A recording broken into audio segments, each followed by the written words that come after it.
Korsan şehri Port Royal, 300 yıldır Karayiplerin dibinde gizleniyor. Tam anlamıyla denizin yuttuğu bir şehir bu. Şimdi yeni bir soruşturma okyanusun suyunu çekecek. Karayipler'deki tıkacı çekecek ve dünyadaki en kötülük dolu şehir olarak bilinen yeri ortaya çıkaracak. Tüm zamanların en büyük korsan başkentiydi. Şehri yok eden sıra dışı felaketle ilgili kayda değer yeni kanıtları ortaya çıkartıyoruz. Deprem, tsunami ve ölümcül bir bataklık. Tam anlamıyla bir yıkım yeriydi. Bu kadar günahkar olduğuna inanılan bir şehir, Tanrı'nın gazabını hak etti. Port Royal, İncil'deki Sodom ve Gomorra'nın bir araya gelmiş haliydi. Son teknoloji malzemeler kullanan bir bilim insanı ekibi, Port Royal'ın gizemlerine el atıyor. Felaket tam olarak nasıl oldu? Şehir neden dakikalar içinde çöktü? Sularını çekerek tüm zamanların en kötü nam salmış şehrini daha önce hiç görmediğiniz gibi ortaya çıkartacağız. Batık Korsan Şehri.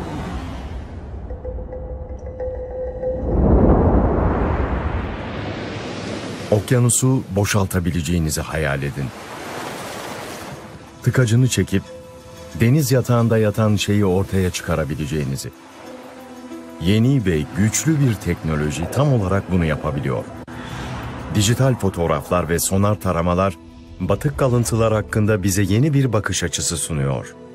Bu yeni bilgiyi kullanarak kayıp dünya Port Royal'ı ortaya çıkarabiliyoruz. Jamaika'nın güney kıyılarında Port Royal, 17. yüzyılda İspanyol İmparatorluğu'nun ortasındaki bir İngiliz kalesiydi. Kingston limanı olacak yeri uzun bir kara çıkıntısından yönetiyordu. Karayip Korsanları filmini izlediyseniz gördüğümüz ilk kasaba Jack Sparrow'la tanıştığımız yer Port Royal'dır. Korsanlığın kârıyla iyice büyüyen Port Royal, nüfusu 8.000'i bulan bir şehirdi. Yeni dünyanın en hızlı kalkınan şehriydi. Ama aynı zamanda dünyanın en ahlaksız şehri olarak biliniyordu. Orada İngiliz kolonilerindeki tüm diğer şehirlerden daha çok bar ve umumhane vardı. Limanın kendisi oldukça intizamsız. Sodom'dan daha salaş. Her türlü sefaatle tıka basa dolu.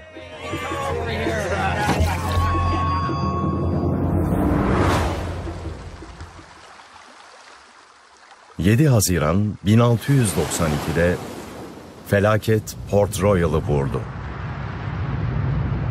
Dev bir deprem şehrin 2/3'ünü haritadan sildi ve denizin dibine yolladı.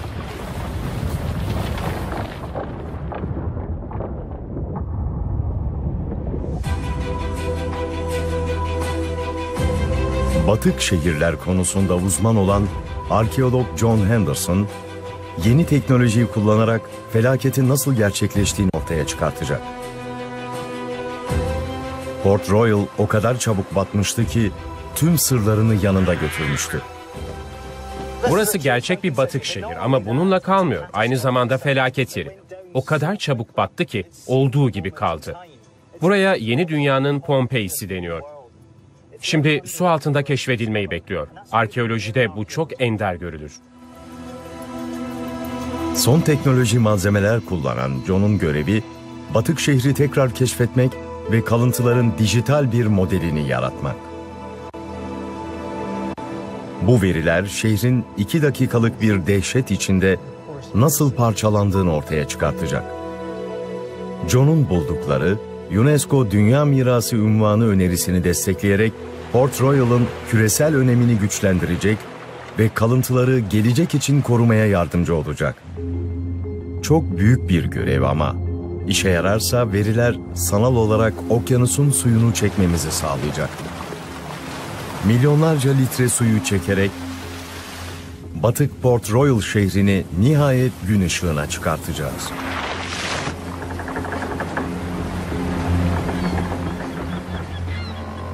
Port Royal kesinlikle çocukken hakkında bir şeyler okuduğum bir yer. Batık bir korsan şehri anında insanı çekiyor. Benim için çok heyecan verici bir şey bu. Batık şehir, modern balıkçı kasabası Port Royal'ın açıklarında yer alıyor. Ama tam olarak nerede? Su altındaki kalıntıları araştırmak için John'un önce yerini belirlemesi gerek. Bence Port Royal'ın en gizemli yanı, kimsenin su altında ne olduğunu tam olarak bilmemesi. 300 yıllık şehrin izleri hala bulunuyor. Bu oldukça önemli bir duvar. Bir binanın duvarı bu. Bir eve dair işaret. Kayıp şehrin küçük bir parçası bu. Çoğu şey onlarca santim çökelti ve ölü mercanın altında yatıyor. Burada neler olabileceğini düşünün. Yüzlerce bina, içeriği bozulmadan mercanın altında mühürlenmiş olacak. John, Port Royal'ın gerçek boyutunu ortaya çıkarmak için en yeni tarama malzemelerine ihtiyaç duyacak. Araştırması bu gizli binaların sırlarını açığa çıkarmayı ve nihayetinde gözün görebildiğinin ötesine geçmeyi hedefliyor. Burası üstünde çalışması çok güç bir bölge. Çünkü görüş alanı çok kısıtlı. Bu yüzden hiç düzgün olarak haritalandırılamadı. Bazen daldığınızda yüzünüzün önündeki elinizi bile göremiyorsunuz. Kısıtlı görüş alanı önceki araştırmalara engel oldu. O yüzden John, mümkün olan en güçlü dijital teknolojiyi kullanacak. Daha önce hiç arkeolojik alanda kullanılmamış, ileri teknoloji bir alet bu. İlk defa test edeceğiz. Bu bölgeyi canlandırma, 3 boyutlu modelini çıkarma potansiyeli var. Otonom yüzey aracı, yani OYA, deniz yatağındaki yükseklik değişimini ölçmek için sonar sinyal gönderiyor. Bölgede çıkacağımız ilk görev bu. Şartlar bugün kesinlikle mükemmel. Otonom yüzey aracı, batık şehrin duvarlarını ve sınırlarını belirleyecek. Bu şekilde John da 3 boyutlu modelini yapacak. Bu verileri ve binayı 3 boyutlu olarak algılayıp algılayamadığını görmek çok güzel olacak. Peki kayıp şehir nasıl görünüyordu? Farklı bir teknik bunu bize gösterebilir. Otonom sualtı aracı, yani OSA, fotogrametri denen bir teknik kullanarak binlerce görüntü kaydediyor. 2 insansız sualtı aracı da yüksek çözünürlükle harabe şehri ilk defa görselleştirmemizi sağlayacak. Yeni bir Port Royal imgesi oluşturacak ve şehri yok eden felaketle ilgili ipuçlarını ortaya çıkaracak. Kolay bir görev değil bu. Görüş alanı genelde berbat oluyor ve tarama araçları işlek bir limanın ağzında çalışma yapıyor. Şimdiye asıl bölgeye varmış olmamız gerek. Tarama başlayalı birkaç saat olmuşken plan çok ters gidiyor. Bir deniz motoru tarama bölgesine giriyor. Bir olay oldu. Aracı geri çekmeye çalışıyoruz. Şu an nerede olduğunu bilmiyoruz çünkü bir tekne geldi ve onu takip etmek için kullandığımız ipi kesti. O yüzden adamlarımızdan biri görsel olarak onu bulmaya çalışacak. Bir tekne OSA'ya çarptı ve anteni kopardı. Ekip hasarın düşündüklerinden büyük olduğunu keşfetti. Evet, olabilecek en kötü şey bu. Aracı kaybettik. Fotoğraf araştırması tamamlanmadı. Ve bu kaza $500,000'lık aracı devreden çıkardı. Bence işi bitmiş. Bunu yenileyemeyiz. Şimdi olmaz. Tek yapabileceğimiz şey sonra tekrar gelmek. Büyük bir hayal kırıklığı. En azından otonom yüzey aracının yaptığı ilk tarama işe yaradı. Ekip deniz yatağının derinliklerinden kayıp şehri haritalandırmalarını sağlayacak veriyi alıyor. Düz kısmı belirledik. Batık şehir de orada bulunuyor. Bu cesaret verici bir başlangıç ama ihtiyaç duydukları bilginin yalnızca yarısı. John'un sonra yine gelip kayıp şehrin binalarının fotoğraf taramasını tamamlaması gerek. Port Royal'ın önündeki denizin suyunu çekmek, buranın neden korsanların merkezi olduğunu açıklayabilir. Her şey konumuna bağlı. Kingston limanının tam girişinde. Bu Karayip sularını çekerek en büyük doğal limanlardan birini ortaya çıkaracağız. 16 kilometreye 3 kilometre genişliğindeki liman, yüzlerce gemiyi tropik denizleri vuran fırtınadan koruyacak kadar büyük. Daha da iyisi, Port Royal uzun bir kara çıkıntısına kuruldu.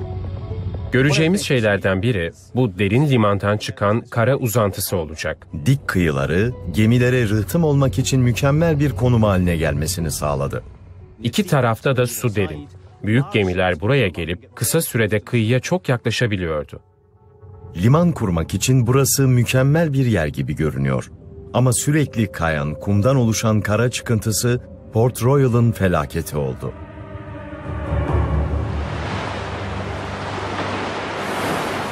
Asıl sorun uzun bir mesafe boyunca aşağıda sabit bir yer şekli olmaması. Bu yüzden deprem olduğunda, burası sallanmaya başladığında başınız belaya giriyor. Port Royal'da kimsenin saatli bomba üstünde olduğunu bildiğini sanmıyorum.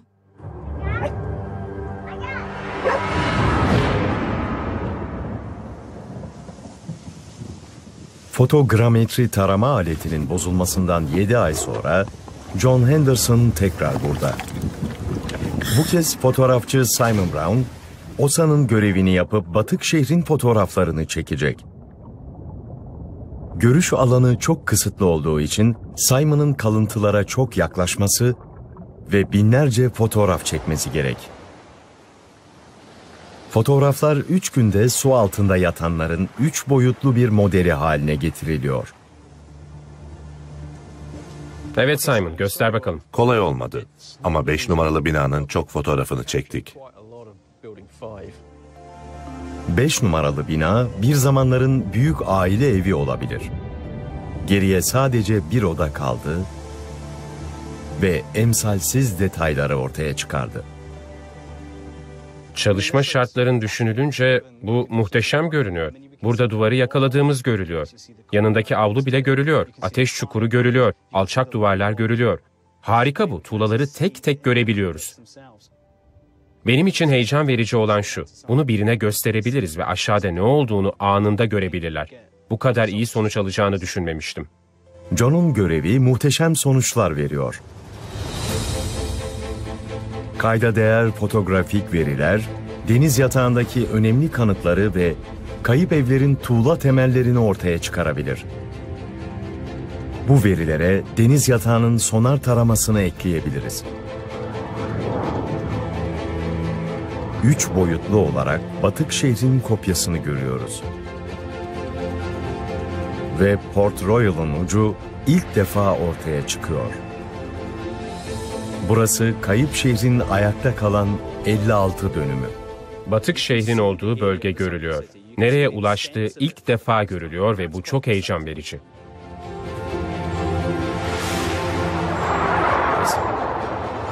Kingston limanının suyunu çekip kayıp okyanusu şehirden uzaklaştırabiliriz. Port Royal'ı sulu mezarından çıkarabiliriz.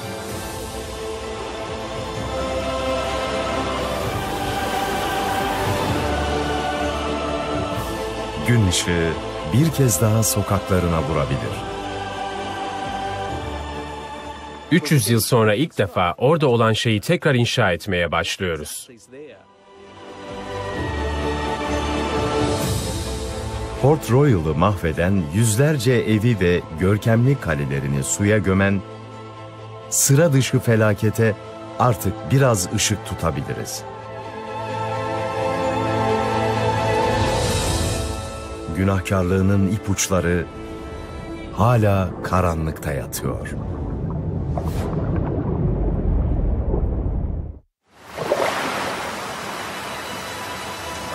Batık korsan şehri Port Royal'ın etrafındaki suyu çekiyoruz. 300 yıl önce bir depremle denizin dibine çöktüğünden beri ilk kez şehri tümüyle görebiliyoruz. Artık dünyadaki en günahkar şehir olup olmadığını öğrenebiliriz. 1950'lerden beri yapılan 3 arkeolojik keşif gezisinde Port Royal'ın korsan geçmişini ortaya çıkarmak için su altındaki kalıntılar araştırıldı. 1980'lerde bir ekip şehrin kendi dokusunun bir parçasını keşfetti. O 10 yıl boyunca 5 binayı neredeyse tamamen kazıp ortaya çıkardık. Şimdiye kadar yürüttüğüm en heyecan verici kazıydı. Şimdi bu keşifleri haritalandırabilmek için bilimi kullanabiliyoruz. Şehrin tam içinden geçen 3 arkeolojik keşif. Kayıp bir dünyada binlerce kalıntı. Hepsi Port Royal'ın dehşet verici son günü için bir ipucu. Burası felaket yeri olduğu için o zamanlar kullanılan çeşitli birçok alet sular altında kaldı. Hepsi Karayip korsanlarının 17. yüzyıldaki dünyasına dair ipucu. Günlük hayatlarına göz atabiliyoruz. Kalaylı sofra takımından Çin porselenine çeşitli zenginlik belirtileri var. Port Royal'ın arkeolojik kaydı ne kadar zengin olduğunu gösteriyor. Normalde yeni dünyadaki şehirler Avrupa'dakilerin yoksul kopyaları iken, Port Royal Avrupa'daki başkentlerle boy ölçüşüyor. Peki Port Royal nasıl bu kadar zenginleşti? Şehir çalınan İspanyol hazineleriyle inşa edildi.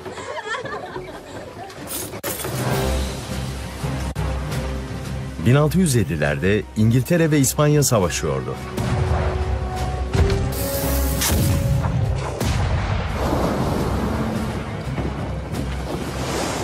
Karayipler'deki İngiliz bölgesi olan Jamaika, Florida'dan Meksika'ya, Güney Amerika'ya her tarafından İspanyol güçleriyle çevrilmişti. Jamaika'nın güney kıyısındaki Port Royal, başta İngiliz İmparatorluğu'nun küçük bir karakoluydu. Ama Charles Kalesi'nin büyüklüğü, kısa sürede ne kadar önemli hale geldiğini gösteriyor. Bu kale, Karayiplerin en büyük limanlarından biri olan Kingston Limanı girişini korumak için yapıldı. Buraya 500 gemi sığıyor. İspanyollara karşı avantaj kazanmak için İngilizler korsanların yardımına başvurdu. 1657'de Port Royal'ın vali yardımcısı, korsanları gelip gayri resmi savunma gücü görevi görmeleri için çağırdı. İngiliz hükümeti, İspanyol mallarına saldırıp onları İngiliz limanlarına getiren korsanları yardımcı olarak görüyordu. Korsanlara İspanyolları denizde de karada da yağmalama izni verildi. Hükümet izniyle çalışan korsanlar olarak tanınmaya başladılar. Port Royal'da devlet onayıyla korsanlık yapılıyordu. Port Royal'da Karayiplerin ortasında korsanlar Avrupa ve Yeni Dünya arasındaki ana taşıma rotalarının çok yakınına mükemmel bir şekilde konumlandırılmıştı. İspanyollar bir şey getirmek istediğinde Port Royal'dan geçmesi gerekiyordu. Yani bir tilkinin tavuk dolu bir kümeste oturması gibi bir şeydi bu. Port Royal bu sayede dünyada korsancılığın başkenti oldu. İspanyollardan yağmalanan korsan hazinelerinin hala Port Royal'da olduğu söyleniyor. 1671'de Panama'dan yağmalandığına inanılan gümüş bir komünyon takımı duruyor. Tam olarak korsanların ilgileneceği türden bir şey bu. Gümüş, altın, o zaman değerli olan ne varsa, yağmada bulunan şeyler Port Royal limanlarından geçerdi. Tüccarlar zenginleşirdi, korsanlar zenginleşirdi, yerel tavernalar zenginleşirdi. Port Royal'ın temeli buna dayanıyordu. Anlaşmaya göre İngiliz hükümdarlığı yağmanın çeyreğini alıyordu. Geri kalanını korsanlar kendi arasında bölüşüyordu. 1659'da ilk korsanlık yolculuklarında filolar şimdinin parasıyla 75 milyon dolarlık para getirdi. Port Royal'a dalga dalga vuran İspanyol serveti çok büyüktü. Dev nakit akışı bu müstahkem karakolu hızla kalkınan bir şehre çevirdi.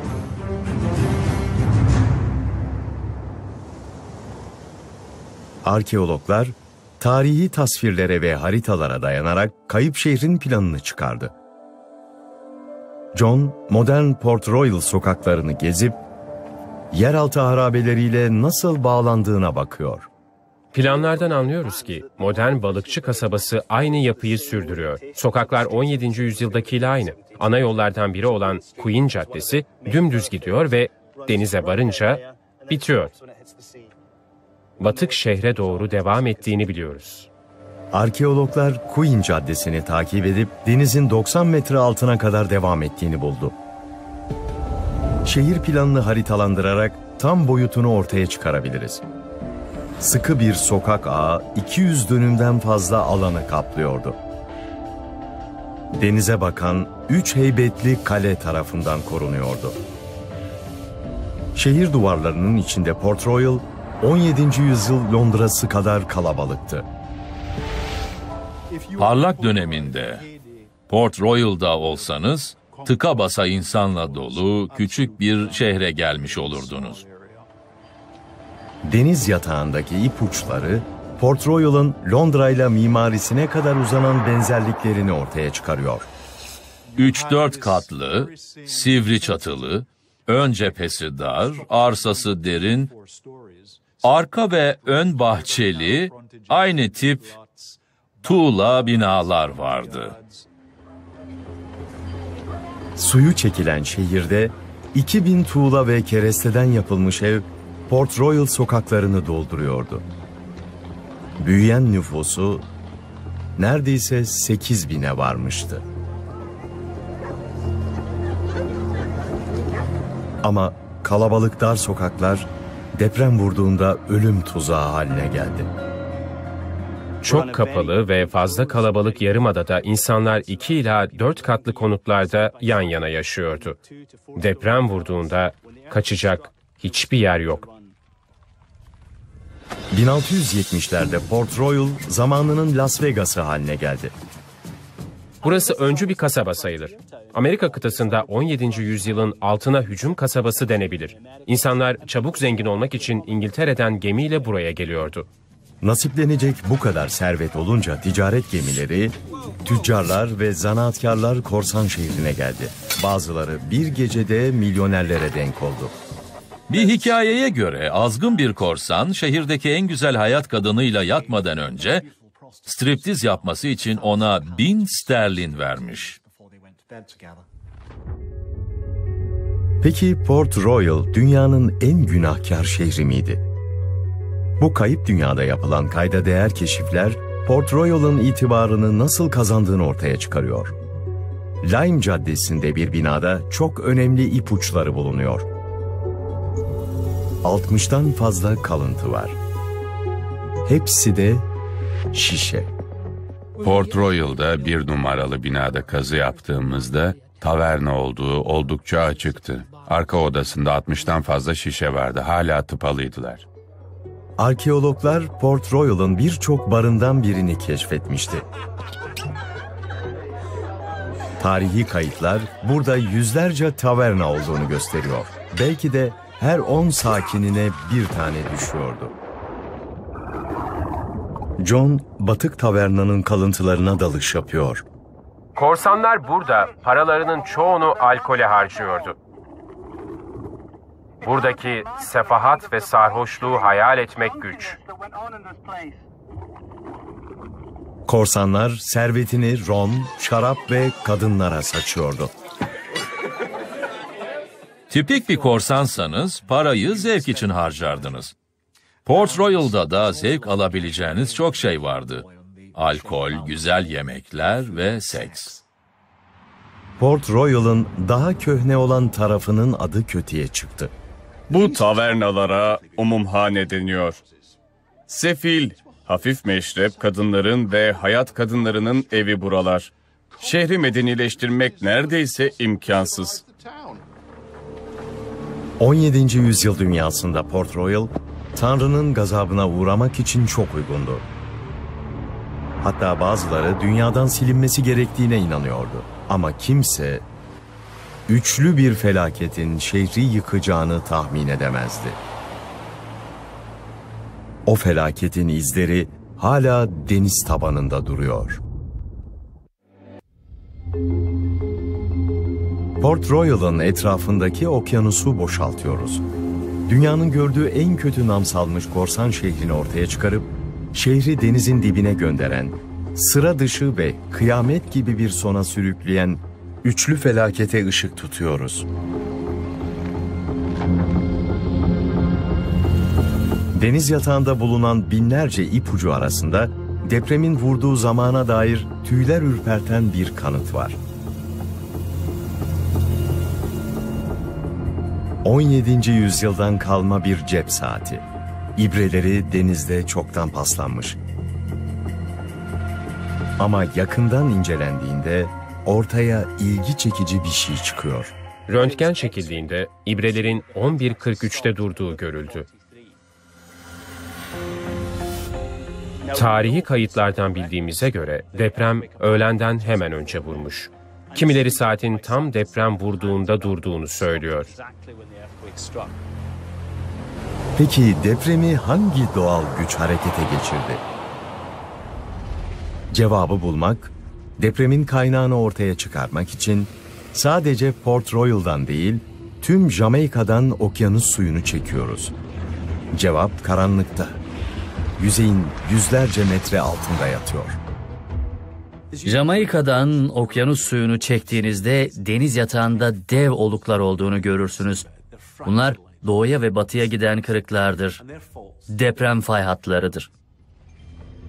Fay hatları yer kabuğunun iki parçası olan Kuzey Amerika levhası ve güneydeki Karayip levhasının arasında sınır işlevi görüyor. İki levhada sürekli hareket ediyor. Levhanın aşamalı hareketinin iki taraftan da engellendiği, gerilimin biriktiği bir yer. Yani temelde burası deprem bölgesi. Port Royal bunun tam ortasında yer alıyor. 1692'de aşamalı olarak zamanla biriken o gerilim dev bir depremle serbest kalmış oldu. Yer kabuğundaki gerilim serbest kalırken etrafına güçlü bir deprem dalgası yayar.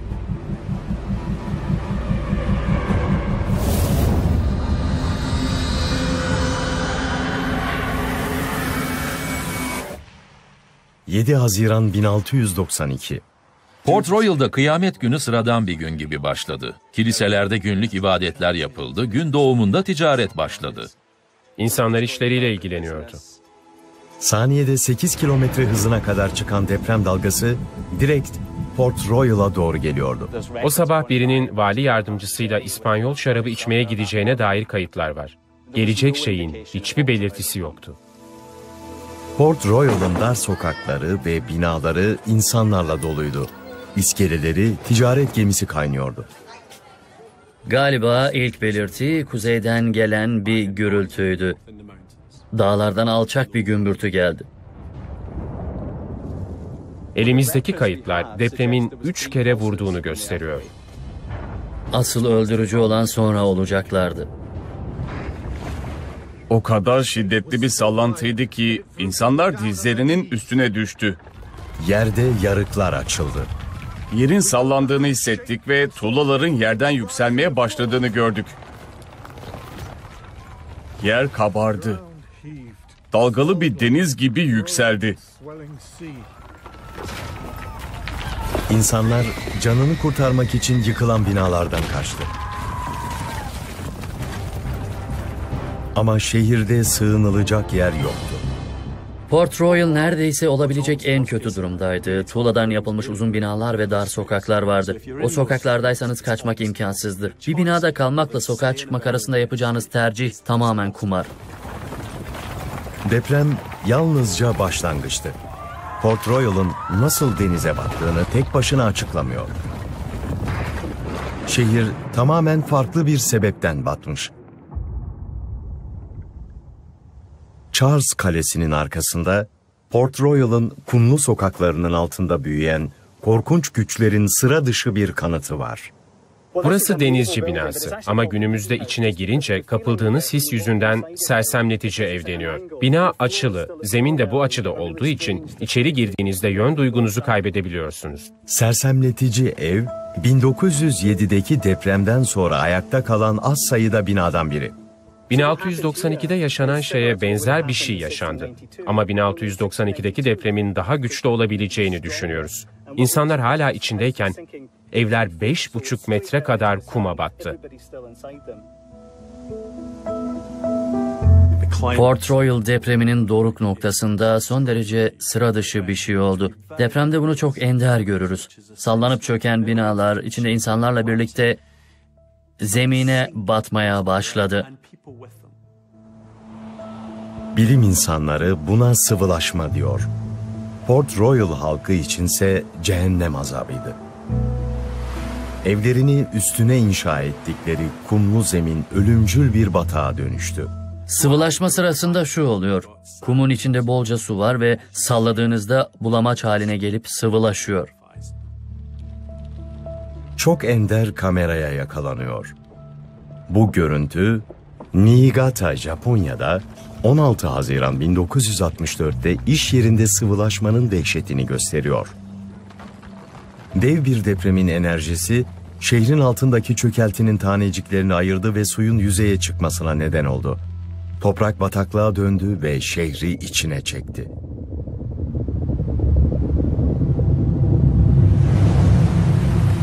Port Royal'ın talihsiz halkı, sert zeminin sıvı ölüme dönüşebileceğini bilemezdi. Deprem başladıktan dakikalar sonra ikinci felaket kendini gösterdi. Zemin yarıldı, içinden su ve kum püskürdü. Zemin sallandıkça kum daha da sıvılaştı. Büyük evler, kiliseler, tavernalar, hatta Port Royal'ın kalesi bile taş gibi battı.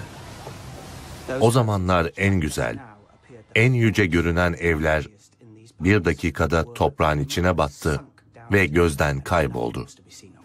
Bazı insanlar yarısı kumda, yarısı dışarıda mahsur kaldı. Toprak onları boynuna kadar yuttu ve sonra üstlerine kapandı. Elleri yerin üstündeyken sıkışarak ölmelerine neden oldu. Çoğunu köpekler yedi. Bu bataklıkta birçok insan helak oldu. Ama inanılmaz bir kurtuluş hikayesi var. Fransız tüccar Louis Geldy toprağa batıyordu. Herkes öldüğünü düşünmüştü. Sonra artçı şok sebebiyle denize fırladı ve en yakın tekneye yüzerek hayatta kaldı. Bunun ardından çok dindar bir adam oldu. Port Royal'ın 2/3'ü battı. Yanında 2000 kişi ve yüzlerce bina götürdü.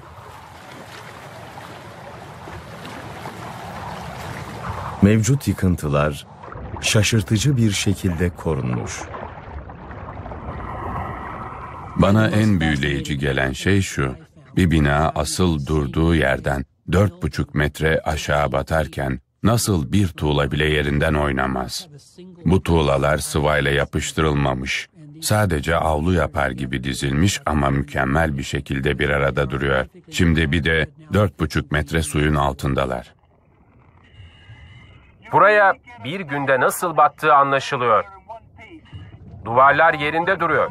İçindeki avlu yerinde duruyor. Bu çok ürkütücü bir his. Anlatılanlara göre şehrin denizde kaybolması birkaç dakika sürmüş. Depremin sebep olduğu kaos bununla bitmemiş.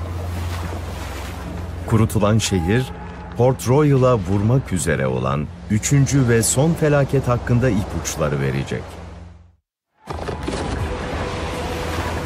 Port Royal deniz tarafından dakikalar içinde yutuldu. Hayatta kalanlar ailelerinin, evlerinin ve şehrin dalgaların altına battığını gördü. Son teknoloji malzemelerle felaket bölgesini taradık. Buradan binlerce arkeolojik kalıntı çıkarıldı. Her biri Port Royal'ın çökmesinden önceki anlara dair bir hikaye anlatıyor. İnsanlar evde yemek yapıyor, öğle yemeği hazırlıyordu. Tavernalar alemcilerle doluyordu. Suyu çekilen kayıp şehirde depremin Port Royal'a son bir darbe vurduğuna dair sıra dışı bir kanıt buluyoruz. Deniz tabanına büyük bir geminin gövde kalıntıları gömülmüş. Lime Caddesi kalıntılarının hemen altında bulunuyor. Soru gayet açık. Neden Port Royal'daki bir binanın zemininde gemi var? Bu ilginç keşif 1980'lerde Donny Hamilton tarafından yapıldı. John, bunun bize Port Royal'ın kıyamet günü hakkında göstereceklerini öğrenmek istiyor. Burada 4 ve 5 numaralı binaların planını görüyoruz. Burada bir kirişle karşılaştık, o da gemi omurgası çıktı. Donnie'yi asıl şaşırtan geminin yanındaki binaydı. Neden diğer binalar gibi bunun da duvarları sağlam değildi? Fark ettiğimiz ilk şey bu duvar oldu. ABC'de düz bir çizgi oluşturmalı ama her şey ileri itilmiş. Duvar sadece yanlış yerde değil, aynı zamanda parçalanmış ve başka bir duvarda yamulmuş. Burası bir kaza yeri. Arkeolojide ağın olduğu gibi korunduğunu çok nadir görürüz. Olanların mekanizması görülebiliyor. Ama limandaki bir gemi nasıl şehrin ortasındaki eve çarpabilir? Kazadaki geminin kimliği bu gizemin çözülmesine yardım edebilir mi? Donnie'nin ekibi kayıtları aradığında muhtemel bir cevap buldu. 22,5 metre uzunluğunda bir İngiliz savaş gemisi. Adı HMS Swan olan bu gemiye benziyordu. Kayıtlardan bildiğimiz kadarıyla Swan deprem sırasında limandaymış. 4 numaralı binada bulduğumuz geminin temel boyutlarına da uyuyor. 7 Haziran 1692'de HMS Swan, Port Royal'ın rıhtımlarından birinde bakımdaymış. Tüm ipuçları tek bir sonuca işaret ediyor. Limanda bu binadan 60 metre uzakta duran bir gemi kaldırılmış ve binanın üstüne fırlatılmış. Açık bir şekilde tsunami kanıtı bu. Tsunami, Port Royal'ı vuran 3. afetti. Bir görgü tanığının ifadesine göre dalga vurmadan önce Kingston limanından deniz çekilmiş.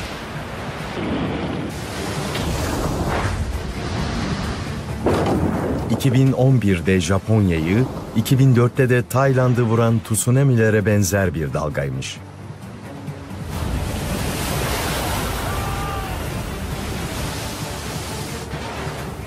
Tsunami, HMS Swan'a ne olduğunu açıklıyor. İlk defa son yolculuğunu ortaya çıkarabiliyoruz. Yükü olmayan HMS Swan, Port Royal'ı vuran dev dalgadaki bir şişe mantarı gibiydi. Suya batan şehrin üstüne savruldu. Queen Caddesi'ni geçti ve sonunda Lime Caddesi'nde bir eve çarptı. Duvarlarını ciddi bir güçle deldi. Arkeologlar Port Royal'ın kaderini haritalandırdı. Ama hala çözülecek bir gizem var. Felaketin nasıl olduğuna biraz ışık tutabilir belki. Port Royal'ın en büyük binalarından biri deniz tabanında görünmüyor. James Kalesi. Haritalardan bildiğimiz kadarıyla James Kalesi eskiden açıkça liman girişinde duruyormuş. Sualtı taramasında çıkması gerek.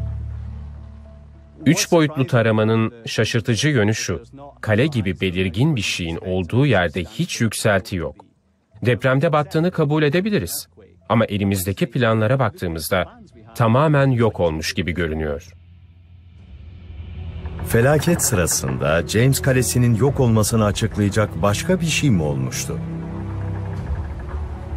Binanın boyutu düşünüldüğünde durum çok daha gizemli hale geliyor. İngiltere'nin yeni dünyadaki en büyük yerleşim yeri için Charles Kalesi gibi burası da aşılması güç bir savunmaydı. Dev duvarlarını ve surlarını nasıl bir güç yıkmış olabilir? John, bunu öğrenmek için kalenin kalıntılarını deniz tabanında aramak istiyor. Bulunduğunu düşündüğümüz yere gitmek istiyorum. Evet. Bakalım bir şey görebilecek miyiz? Yapıya dair bir şey, duvar falan çıkabilir. John bir şey bulursa fotogrametri uzmanı Simon Brown bölgeyi detaylıca arayacak. Düz kenarları olan büyük taşlar arıyoruz. İşe yarayacak her şey. Şekli tek tip olacak, o tür bir şey. John, büyük blokların deniz tabanında yattığına dair önceki taramalardan çıkan söylentileri takip ediyor. Aramaya derin sularda, batık şehrin bilinen sınırının ötesinde başlıyor. Bence James Kalesi'nin yerine dair hep bir gizem vardı. Şimdi elimizdeki teknolojiyle en azından o kale parçalarının nerede olduğunu ve kaleye ne olduğunu anlayacağımızı umuyoruz. Bulduğu her kalıntı, Port Royal'ı haritadan silen felaketin son kısmı hakkında ipucu verebilir. Kısa süre içinde bir şey keşfediliyor. İşaret çıktı. Telsizden duyduğuma göre John bir şey bulmuş. Batık şehrin kayıp parçası olan James Kalesi olabilir mi bu? Port Royal'ı batıran deprem, en büyük binalarından birinin deniz tabanında neden bulunamadığını açıklamıyor. John Henderson, James Kalesi'nden kalıntılar bulmuş olabilir. Simon'ın bölgeyi taramasının vakti geldi. İki işareti bu kadar çabuk gönderdilerse heyecanlandıkları bir şey bulduklarına eminim. Burada dev tuğla parçaları, yığıntı ve harç var. Bunun insan yapımı olduğu görülüyor. Kenarları çok belirgin ve açıları da oldukça doğru. Kanıtlar, bu yapının deniz tabanına ait doğal bir şey olmadığını gösteriyor. Ekip yeni keşfi kaydedip haritalandırıyor. Bu tarama, kalenin nasıl yıkıldığını açıklayacak mı? Deniz tabanına yayılmış. Açıkça dev yapı parçaları, harç ve yığıntı var.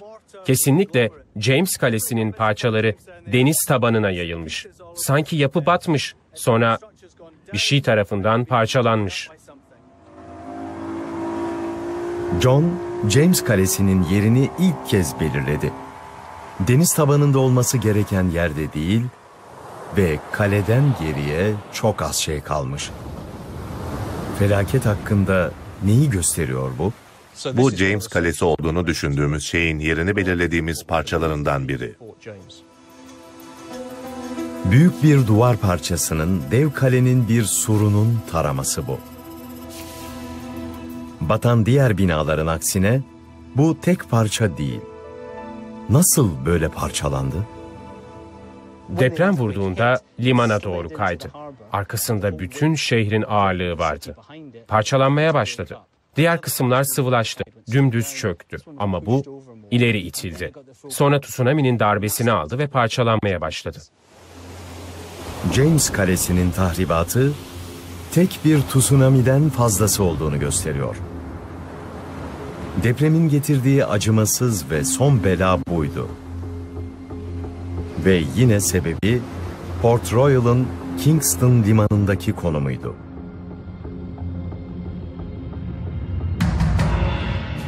İronik olan şu, güvenli bir konum olan bir liman var. Teknelere fırtınada sığınak oluyor ama depremle tamamen ölümcül hale geliyor. Kingston limanı tsunami'yi büyüttü. Dalganın bu koya geldiğini hayal edin. Tabii ki gidecek başka yeri yok.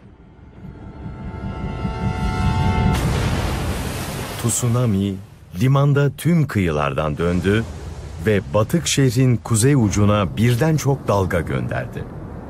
James Kalesi'ni parçalayıp deniz tabanına dağıttı. Bir küveti alıp bu şekilde salladığınızı düşünün. Bir oraya bir buraya çarpar. Tüm olayın dehşetini ve çılgınlığını artırıyor bu. Port Royal, deprem, bataklık ve birden çok tsunami dalgasıyla yerle bir oldu. Bu felaket şehri ana karadan kopardı. Geriye sadece harap olmuş bir ada ve binlerce ölü kaldı. İnsanların cesetleri günler sonra bile limanın bir tarafından diğer tarafına yüzüyordu. O kadar katlanılmaz bir kokuya neden olmuştu ki sanki ölüler yaşayanları mahvediyordu.